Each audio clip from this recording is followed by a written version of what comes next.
Good morning, good afternoon, or even good night, and welcome to the first silly point of the 2021 season. We've had our first league games. Every team at SANDERSTEAD has had their first league game.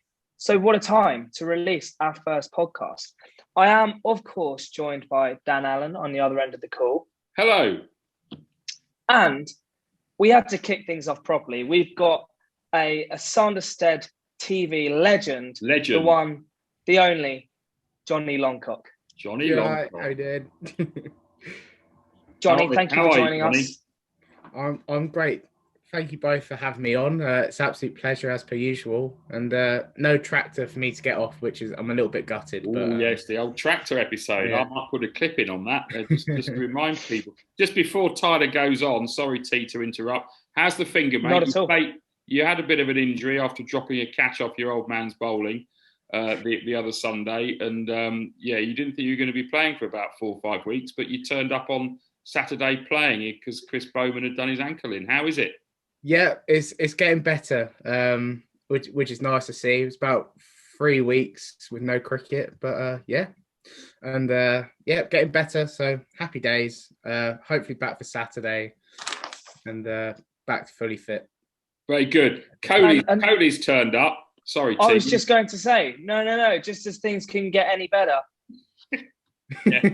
We've got two SANDERSTEAD TV legends. The Cornish Kohli just dropping in casually. Hi, T, D, and B. B?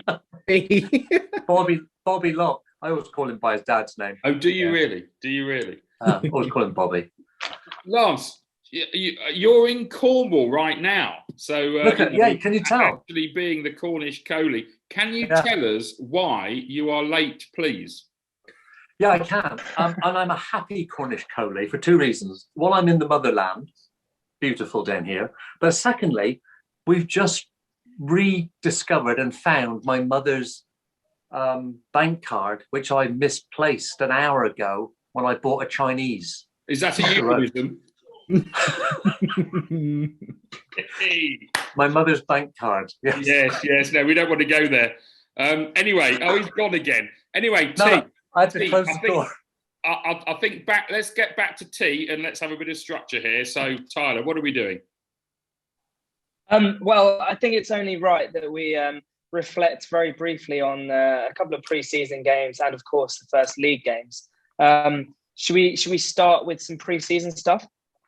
Yeah, if you want. I can't remember it. That was It was about 2 weeks ago. From my memory, Chris Bowman scored a lot of runs, and oh my God, yes. A lot of people have scored runs. Rory got a lot of runs. Ryan Brotherton's got a lot of runs. Everyone's getting runs. Dutchy. Yeah. Ryan Brotherton and Chris scored a ton on the same day. They did. Yeah. Which one did I film? I filmed the Broth one. Yeah, I got Ryan's. Russ Bowman was over at playing away. But yeah, it's and then of course league season comes along and he turns his ankle over, jogging on the outfield. Opening the door for Longcock. Longcock, did it feel like the Ashes 2005 when Glenn McGrath stepped on a cricket ball pre-game and you got the call up? Nice. Yes, it was. Just like that. I saw one of the comments saying that. Incredible to do that. But it was nice to just get back out there, especially for such a legend like Chris, who I'd want to be like when I'm older. So happy days. Johnny, was there any truth in the rumour that I heard you were at training at Nets on the night and you had a bag of marbles down your tracksuit bottom? No comment. In the front of not in your pocket. Yeah. Doing hand hockey and he decides to just fall over. Oh, liability. Yeah. Yeah, it's a shame. He says he's back though. He says he's back for next week. So let's hope that is the case. I mean, he was walking around the boundary perfectly well on Saturday, going to and from the bar to keep his glasses replenished. So I think he'll be fine. Absolutely. Now, a couple of weeks ago, it was officially the kind of first Saturday of league games. A couple of teams rained off, but a couple of teams got to play. Yeah, and I filmed what did I do? I filmed the second 11 game, didn't it? And they did. Rightly so. Yeah, they did, because I'm staying at home because whilst COVID restrictions are on, I'm going to stick to SANDERSTEAD home games only. So I'll film whoever it is that's playing there. And yeah, it was a good game. I can't remember what happened, but who knows what happened? None of us. Well, I know this is a bit self-regarding, but I know Matthew Harris. I remember now. Yeah. He bowled 8 overs, 2 for 12. He bowled beautifully. 8 overs, 2 for 12. He just put the squeeze on him and I can't remember. Yeah, they just put they really put the squeeze on. Great analysis. Yeah, no, they really put the squeeze on whoever it was that we were playing against. Yes. It was Egham, of course. That's right, Egham. But yeah, we got a decent total. And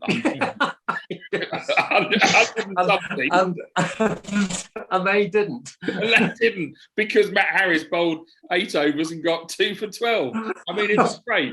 And no, it really was quite a very memorable victory. Look, if anyone wants to know what happened, watch the bloody video, or find the scorecard. You don't need us to tell us.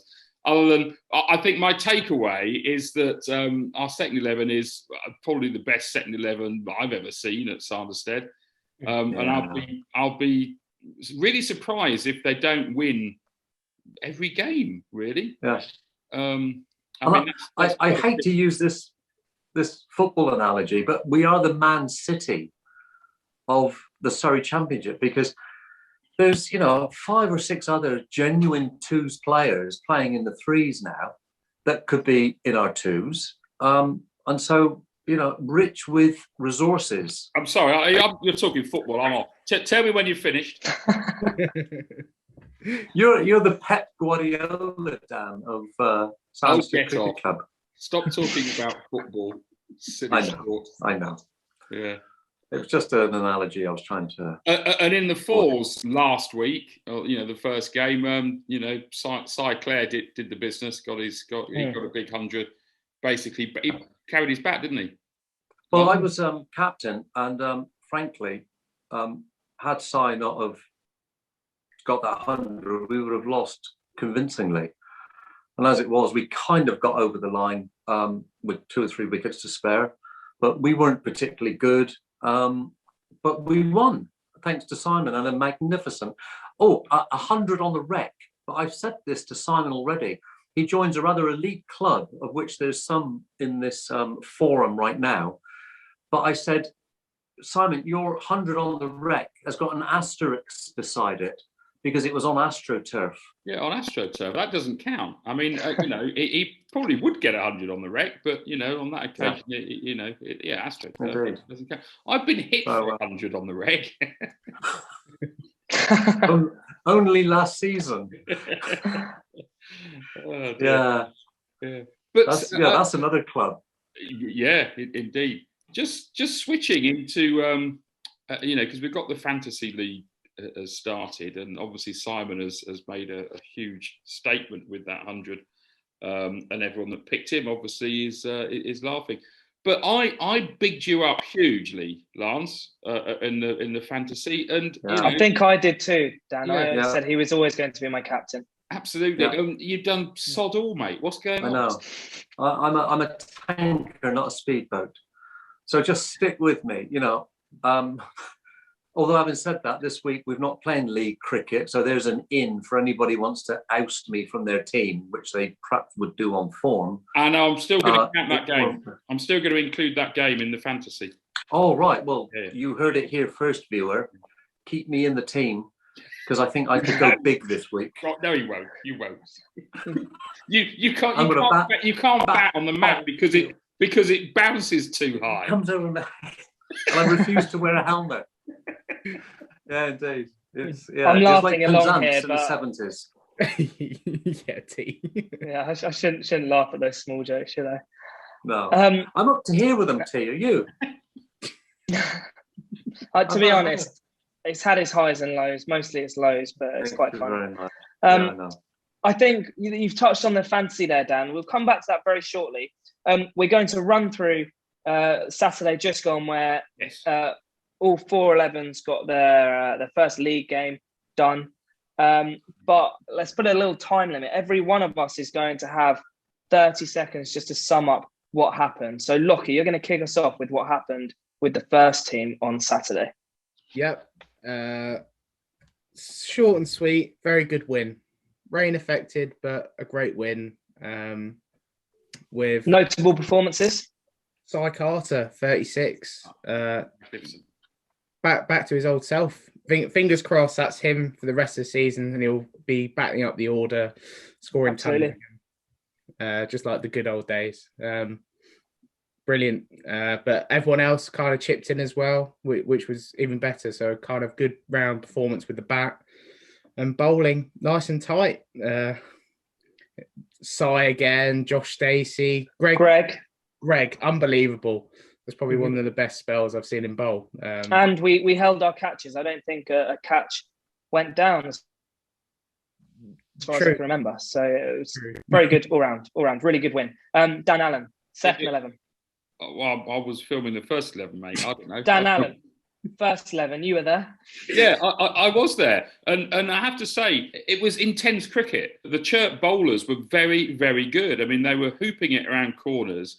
It was it's a decent track, but it was, it's quite sort of windy and there's a bit of weather about, and it favoured the bowlers. I felt they bowled incredibly well, and our guys just stuck it out. You and Jake until you ran yourself out, and then we started, and then John Cole's batted really, really well, dug in. It was just a really, really good performance, and we sort of to get to 160, I thought was really good, and then we just squeezed them with the bowling. Yeah, the rain. I think we fought to a total that we always felt we could defend, and back that up with some really, really good bowling and fielding. So.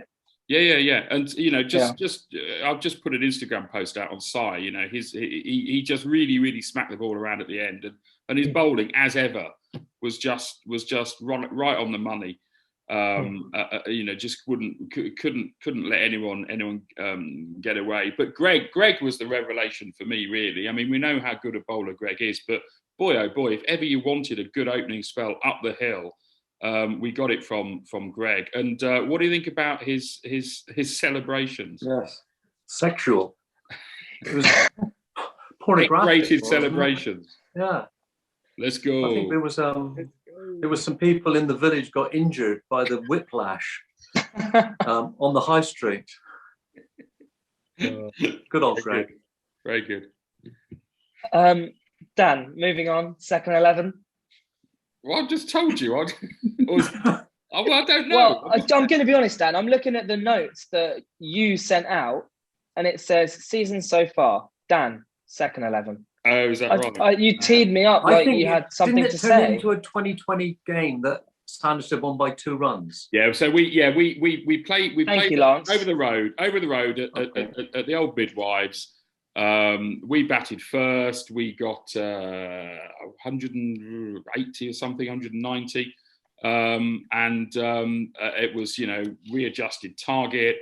They sort of weren't in it, but then were in it. I think they had to get 107 off 20 overs or something like that.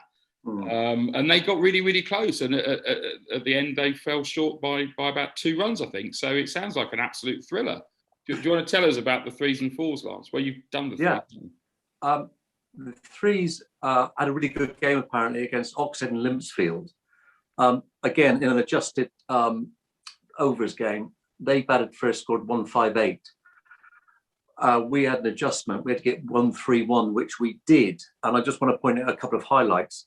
Our captain, Howard Dawes, 51 not out, but ably supported by a couple of youngsters. Nathan Fitzpatrick, 20 not out at the end. Cy Porter chipped in.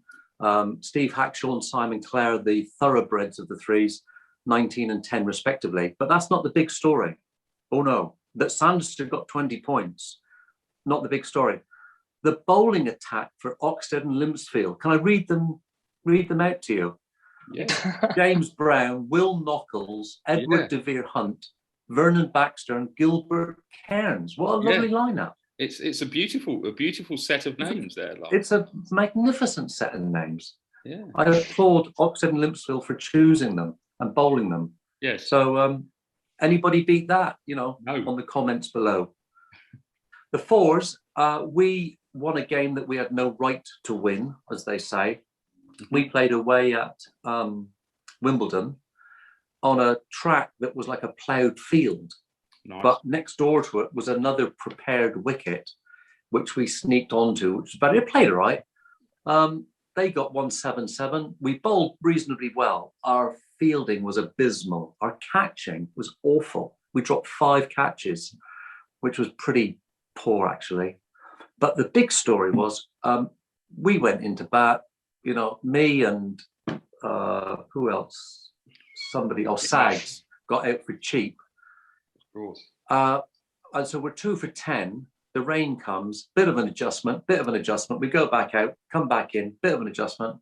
Duckworth Lewis says we have to chase 158. We were always behind it, but no.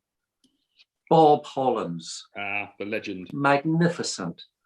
He 59 not out, ably supported by Dev, by Ashe particularly. And we needed 10 off the last over. First ball, he just played the defensive shot. I can sort this out in the edit. Second ball, he went for 6. He just got us home. It was a magnificent run chase. Good. And we burgled Wimbledon of the win. Excellent. Well, moving swiftly on. So, do you want me to do the 5s? No, thanks. Abandon. So just touching on fantasy a little bit, all going really well, I think. We've got something like 178 teams or something. But I understand that Saga, who does the little write-ups each week, he's still the only player in negative points. Poor sod. On fantasy, Dan, this is loosely linked because going through some comments, there are certain comments that are commented time and time again, and it's pretty much where are the likes of Tricky and George and Sharif, Jalan, Sam, etc. Yes. I think this might be a really nice time to inform people where those characters are. Yes, and we're only going to say this once. so let's. Who wants to go? Tricky went to Walton-on-Thames a couple of seasons ago, loving his cricket. Yeah, and he's still very much around. He still lives down the road. Very much coaches on Friday night with the Colts. Yeah. Comes up for a drink. So don't tell Walton, but he'll be back at some point. Mm-hmm. Who else? Sharif last year went to Cheam. Not sure why. George has gone to Bromley to play a bit of Kent Prem cricket. And I don't blame him. I think George, he's still got ambitions to play at the highest level that he can. So there he is over at Bromley. Absolutely. Again, we wish him all the best. Sam basically moved away. He lives in Bournemouth, hopefully at some stage he'll come back and he can keep wicketing our threes, probably, given the strength of keeping that we have. But no, we wish Sam well. I miss Sam. Yeah, Jalan. Well, his knee's buggered, so he's got to he's got to rehabilitate his knee. But he's happily playing golf and he's working pretty much full time at the Oval. And he is spending a lot of time at Sunset still, but in one of his favourite environments, the bar. He's running the bar, which is a bit like putting the lunatics in charge of the asylum, I have to say. But I think he's doing a very good job. Yeah, bar takings are up massively. And the team around him. Of course, yes. Well, he's doing a great thing because he's getting as many of the youngsters involved in the bar, and it's one of the things that we're good at. We've got the youngsters do the pitch, youngsters like Johnny do a lot of the coaching, youngsters do the bar. It's brilliant. It's a refreshing change. I mean, many clubs up and down the country are run by old fogies, and I think that's where they go wrong. So take a lesson from SANDERSTEAD. Hand over responsibility to a lot of things to your younger players, and it'll work wonders. Give them your trust. Here. Now, Dan, with that message to perhaps some other clubs, the thing that I know you love about SANDERSTEAD Cricket Club TV is hopefully promoting grassroots cricket and inspiring other clubs. And you've taken that a step further by creating almost a package where other clubs can learn how to record and put videos of their games out and create a channel like ours. And it's fantastic to see that so many clubs have actually taken that step and set up their own YouTube channels. I think it's great, and what's really pleasing, so I created this online course. I mean, we'll put a link below, and I have to charge for it because it's on a platform that costs me and my wife 150 quid a month. So we're losing money on it. But is it one of those websites? Yeah, I wouldn't know, Lance. That's your area. But quite a few. I've got about 25 people have signed up so far. And you know, I'm really delighted that the ones that have come through and started their channels, which I will help promote and have been helping to promote, are doing so well. There's sort of 2 or 3 I'd just like to. I mean, Hawley, of course, they started last year, and they're doing a great job, and they're getting traction and good viewers and subscriber growth. The one that came through this year. Chap called James Peck in Nottinghamshire for North Weekly and Laverton CC. Yeah. And I have to say, I don't know if you've seen any of his videos, but he's really got it. James Peck does a brilliant job on the commentary. He's funny, he's witty, he strings it all together. Really well worth a watch. And a brand new one, a guy that sort of picked up my course and did it in about 2 hours and then produced some brilliant games.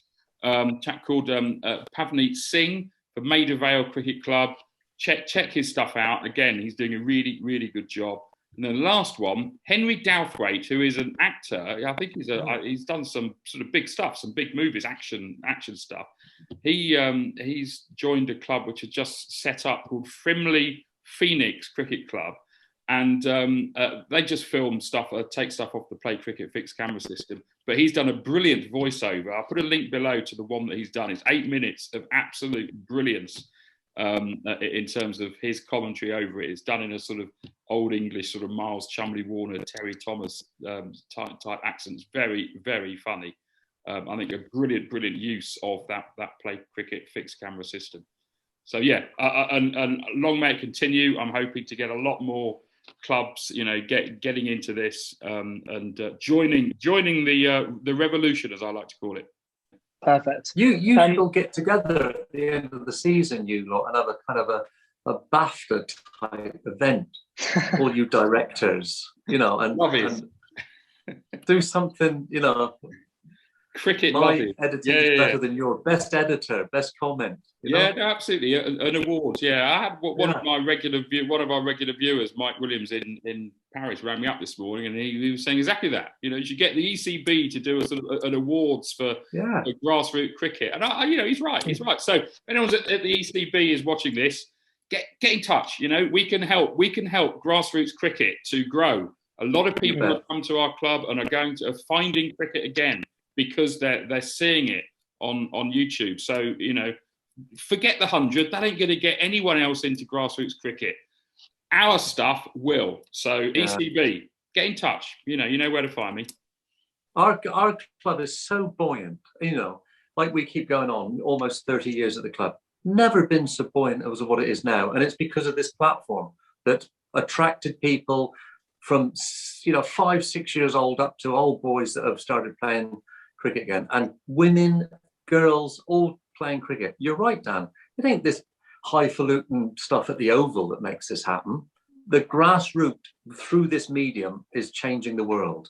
So, you know, more and more Dan Allens, please. Well, better if it's people doing what I do rather than more of me, I think. But anyway, you get the gist. I understand what you're saying. Yeah, brilliant. Johnny, what do you think? You've been quiet. No, love it. I admit, as a bit of cricket back to the studio. Yeah, I do watch some of them. I need to watch some of the videos. Oh yeah, I watch Hawley's one. And he's lovely. Oh, some of the other people. The new ones. Watched Henry Douthwaite's one this morning because he's we've done a bat for him, so I went to go and watch. It's a Black Knight bat, isn't he? Yeah. So went to go and have a watch of that. Love it. We should get Henry on, shouldn't we? Yes, I think that'd be a great idea. Let's do that. Yeah, Henry, send us an email, mate. Link below. We'll get you on. Oh yeah. And it's made you a little bit famous, isn't it, Johnny? I mean, you get recognised all over the place, don't you? Yeah, or good and bad times. But yeah, it's lovely to be a part of. But yeah, Dubai at the Oval, yeah, all around. Villa Park coming soon. Stop. So all these football references keep on coming in. I know you're not coming again. Dan won't know this, but the shirt behind Johnny is who is it, Johnny? Dan doesn't know this. Yeah, my employers. It's Aston Villa Football Club. Yeah, it's my lovely work shirt that I'm getting ready for Sunday. The Villains. Excellent. There we go. Right. Should we move on? I think so, Lance. Yeah, Lance. Absolutely. This is something. Come on. This is something dear to any cricketer's heart, especially mine. And this is the cricket tease. So we're going to have a small tease right here, right now. Okay, but slightly different. I do have food. I have a Rose's Strawberry Dream, the best of the bunch. But tease. We're going to have a debate about teas in the post-COVID world. Okay. My father always said that you judge a cricket club by the teas that they lay upon a match day. At the moment, that can't happen because of COVID, and we have to provide our own teas. Longcock, I'm going to come to you first. What are your thoughts on teas post-COVID? I love how you've got the expert on to talk about this. I'm very pleased with that. And but yeah, it's a shame because you turn up at the cricket clubs and each different cricket club has kind of a unique tea or like a twist, or which at the moment you don't see. You see the outside and it's not the same. You love a tea, you can sit down. For example, if I remember rightly, Tadworth Cricket Club on a Sunday always had some fantastic homemade cakes. Egham, famous for just having the most unbelievable spread. That's top tier teas right there. So sorry, carry on. Yeah, Egham, you always put yourself available for Egham away. Very easy, lovely tea on top of the pool table. Nice little away day especially with the tree. You can go and sit under the tree if you wanted to in the middle of the field. It's lovely, isn't it? Yeah, unbelievable. But yeah, hopefully coming back soon for next season. But we'll stick to everyone going to their petrol station to get their sandwiches because usually they forget. So yeah. Can I say two observations? One is we have a lot of foxes around our ground, and they are so clever. I mean, they're always they know that people have the tea in their cricket bag, and if you leave your cricket bag semi-open, they're in there. So we got one on film the other week, and one had nicked something out of Skazzy's bag. He'd gone off with his tea. It's a funny story, that, Dan, because that was against Hawley, and Skaz had turned around and saw a fox running off with a chicken that he had roasted the night before.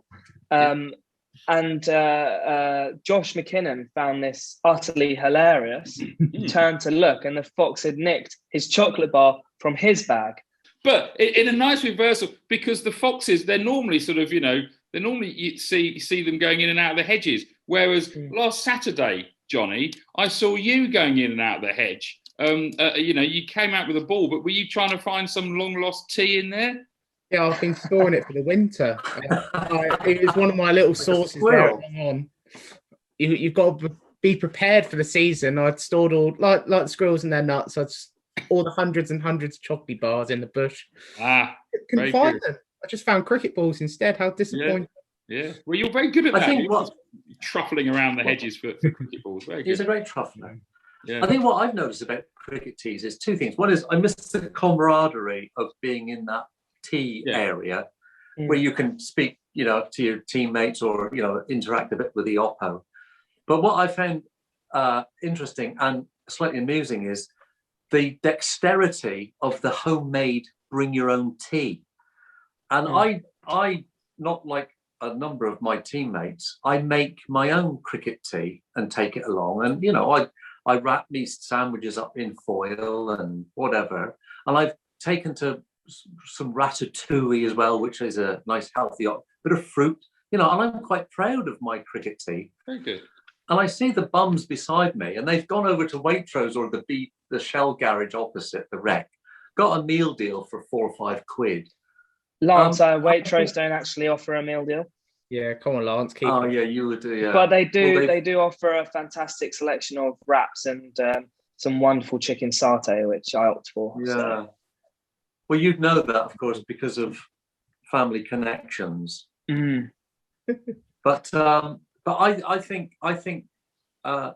you should bring your own. I don't like this buying a meal deal or a range of foodstuffs from well-known supermarket chains. Okay, that's a good question Steve? then. What do you do? Yeah, as I said, Waitrose have a fantastic range of wraps and food to go. They like and to you call got a it. friends So and family loyalty card, I suppose. exactly. Yes. However, if I was to make my own sandwich and Longcock, Dan, I'm going to ask you the same question. Cornish Kohli too. What sandwich are you making? Yes. Longcock, what sandwich would you make? A chicken lettuce sandwich, but the chicken is wrapped in bacon. That's been the specialist option that when I'm actually prepared enough to do it. Okay. Probably from the fantastic. Nice. Kohli, what sandwich do you make on a Saturday? I've been pretty consistent in my choice. It's pork based, so it's ham with either pickle onion or Branston pickle, and a bit of pepper, of course. Are you a piccalilli fan? No. Rushforth loves a piccalilli, doesn't he? Yeah, well, that's why, he's on his own, as per usual. He's out there on his own with the piccalilli. The piccolo, the pink piccolo. But no, mine's quite a traditional choice, but I'm quite happy to let other people see how good a job I've done. It requires a bit of dexterity as well, and I think that's what the youth are missing. That's why they go for the meal deal. Interesting. So I would, Dan? I would. My first choice sandwich would always be sort of ham with sort of a bit of lettuce and stuff. But I actually probably wouldn't have a sandwich. I'm very partial to the classic Scotch egg pork pie combo. Healthy. Which when you're going out to bowl. Well, no, yeah. I mean, I can still turn a Scotch egg. Of a Scotch egg. I could definitely turn a Scotch egg. But I know the viewers hate it when I'm eating whilst filming, so I do it more and more. Plus, there's another list emerging, which is foodstuffs that you could adopt in the field of play. A Scotch egg, for example, would make a great cricket ball. We're into City Point here. Good, let's go. Yes. Yeah. So what else we got? You could batting with a baguette. Yeah, exactly. Yeah. Or three very baguettes strong for a set of stumps. Yes. Very nice. You could. What else could you have? You could umpire a nice. Go on, Kohli. I was going to say, if you had a Greek flatbread or a naan, when it's raining or perhaps damp, you could wipe the ball in a naan bread to keep it a bit drier. Yeah, very good. That would work. Very good. You could. Instead of an umpire taking coins out to the field of play, they could take an assortment of nuts to count the balls. Or Smarties. Maybe Smarties. Or peanut M&Ms. They'd be very nice. Yeah. Very nice. Yeah, but they wouldn't last. They wouldn't last the over, would they? No, you'd be a two ball over. You could use chicken goujons for bales. That would work because they're the right colour as well, aren't they? Yeah. Johnny, what do you think? Chicken goujons. I'm loving the Black Knight baguette. I think it's a great idea. I was thinking more of a rhubarb. Stick of rhubarb. Yeah, that could do. Fruit wind-ups for the lines, maybe. I can't remember. Nice. Yeah. What about the bowler's marker, Johnny? Any thoughts about a disc like? You could use a Ritz, I suppose, but that might Wagon blow wheel? away. And Wagon wheel, yeah. oh yes, Good. or a bag of Ritz to do the 30-yard. Yeah. I think you need a few, don't you? pizzas would be better because they're a bit Pizzas, larger. those sort of mini ones. You Yeah. could have big ones, couldn't you? You could have big 12-inch That's- pizzas for the discs at the 30 There we go. meter circle. Let's do that. See what the umpires do on Saturday. And there's that big. It never works for me, but in our local supermarket, they do this huge pizza. That's it comes in a big box. It's flat. You could put a few of them together and you turn them round the other way, and you've got a sight screen. Yeah. Ciao. Very good. Yeah, sure. That Yeah. had legs, didn't it? That's what I'm going with. Yeah. That's No, what that's I'm good. going That was good. That was almost silly. I like that. Strong. Where's next? Very strong. Codger update. The Oh. older you get, the better you were. Yes. Longcock. Should we Indeed. talk about big Longcock? Yeah, or do you want me to go and get him? Would that be even better? Well, you could go and get him. I'm going to put up a picture now, and we all viewers at Of home. Homer Simpson. Yeah, no. I've sent you the picture, so it's going up there. It's an X-ray, and Yes. So before we ruin the fun, then viewers at home, what do you think? What do you think this X-ray is? Who do you think it is? I think we've probably given the game away. Here he is. Yeah, Oh, what's better than one Longcock than two Longcocks? Big Bob Longcock. How are you, mate? I'm in good shape. Thank you, fellas. Nice to see you. Everyone okay? Not, are you? Hello, Bob. Absolutely fantastic. Absolutely Hey, fantastic. Bob. On the screen at home, Bob, for the viewers, on the screen for the viewers at home, is a magnificent X-ray. Yeah. And we've sort of asked the viewers to have a little look at it and think about what it might be that they can see, almost like one of those sort of Rorschach ink block tests. And I'm sure they've had their fun at sort of trying to guess what it is, but it's extraordinary. It looks. Could you just tell us very briefly what it is and why? Well, you know, Dan, that I've been having trouble with my sweep shot. Yeah, that's why you started reversing, isn't it? So I get a bit off balance. So look, I've been bluffing the medical profession into saying that I need a second hip replacement to balance me up so I can play the reverse sweep better. That's the simple explanation. Quite useful. But can you tell me, Bob? I'm sure the viewers at home will have seen this. It looks like sort of above your sort of your hip casing. It looks like there's a cat in there. Yeah.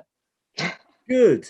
Right. So Mrs. Locke, who some of you may know is a trained nurse, she said that in hospital they play this game all the time, trying to see, to read X-rays by seeing what animals they can see. Yeah. And Mrs. Locke says she saw a cat wearing sunglasses and a cat. Yeah, very good. And when we were playing golf the other day, as codgers, we noticed what looked like a pair of goat ears dangling down. I don't know what they are. Well, all I can say is that all the goat impressions on the back nine meant that I only scored 21 points. Yeah, that's true. Yeah. You struggled. Oh dear. Very good. Anyway, magnificent of you to sort of share that with us and the world at large. It's fantastic. When's the op? 2nd of June. So I'm hoping to pull out the new reverse sweep in some Sunday friendlies in September.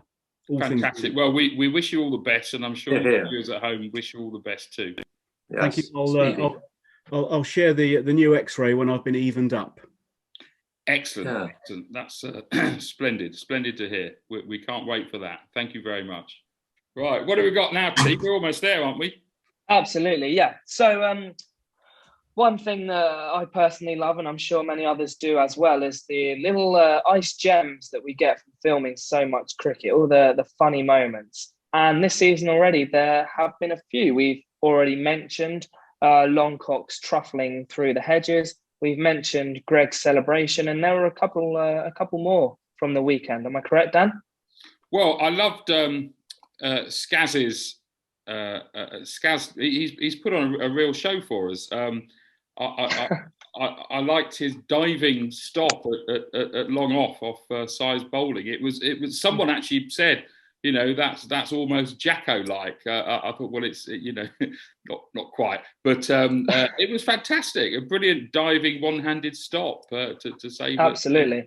But that was the good half of what Skaz did on Saturday. And what about the slightly interesting half?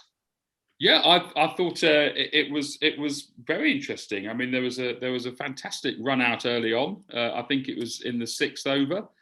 You pushed the ball out into mid wicket. Someone actually said a comment. Someone said that if you ask most sort of proper captains as to the secret to winning games, it's that they say the team that scores the most singles is invariably the team that wins the game. Which I don't know if that's a true analysis, but it really wouldn't surprise me. Because there's so much benefit in taking quick singles, which is, I think, what you were obviously trying to do there. Well, my argument to that, Dan, would be that it wasn't a quick single. What you can't see so well on the video is the gaping hole at mid-wicket, to which I decided to fill with the ball. And on any other day, with any batsman, that is just a little run through for one run. You can imagine the horror when I said yes, and you know, Skaz thought otherwise. Yeah, and I think Skaz was very quick to sort of, you know, put his hand up and say, yeah, there was a run there. What I'm intrigued to ask is what when he said no, and it was quite clear that he sort of turned around and wasn't going anywhere. What did you think? Did you think, I didn't hear no. I was too busy saying yes.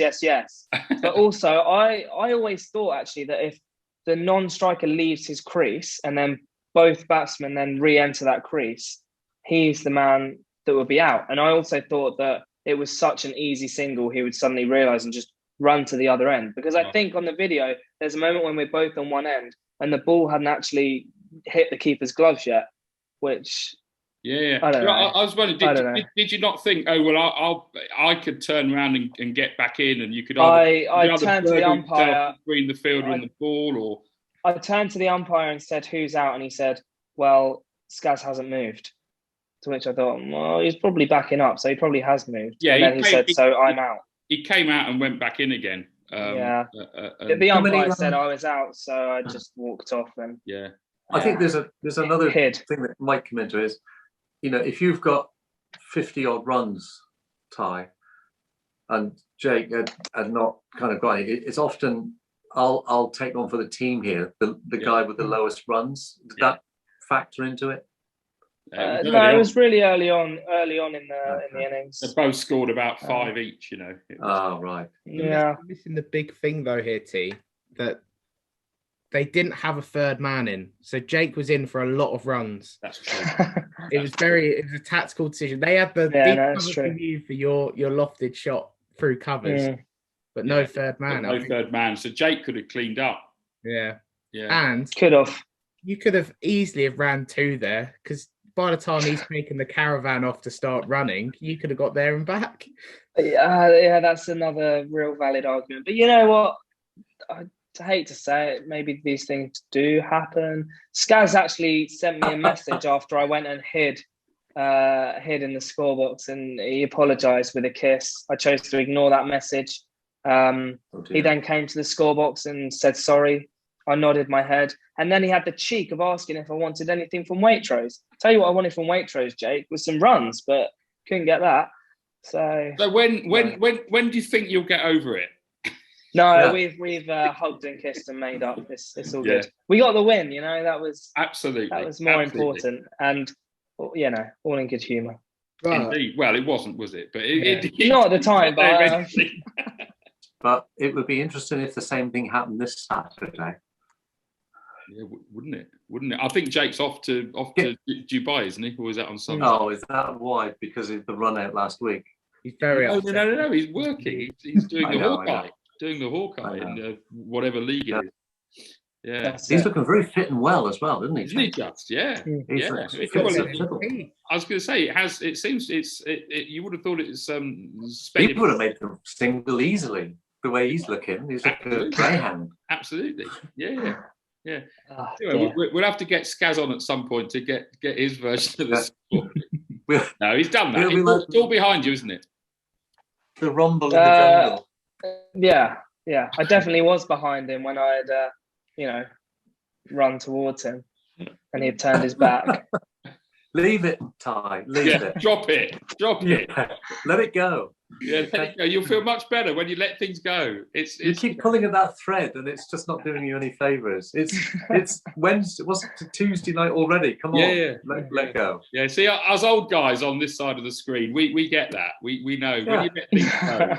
It's That's just right. it's much. I've better. forgotten what happened on Saturday anyway. So I can't remember what happened earlier on today. that's right. Oh, dear. hello. Very good.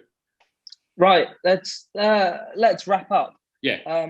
Thank you, Johnny Longcock, Cornish Kohli, for joining Dan Allen and myself on Silly Point. Thanks, Please come again. Thank you to the viewer, as Kohli would say, for watching.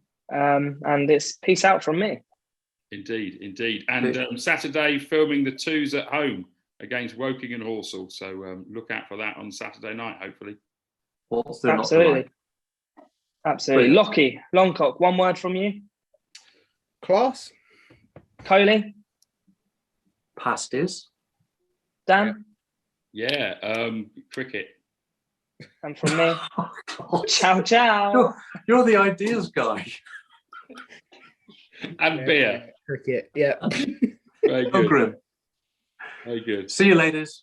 Cheers. Oh yes, that's gone for 4.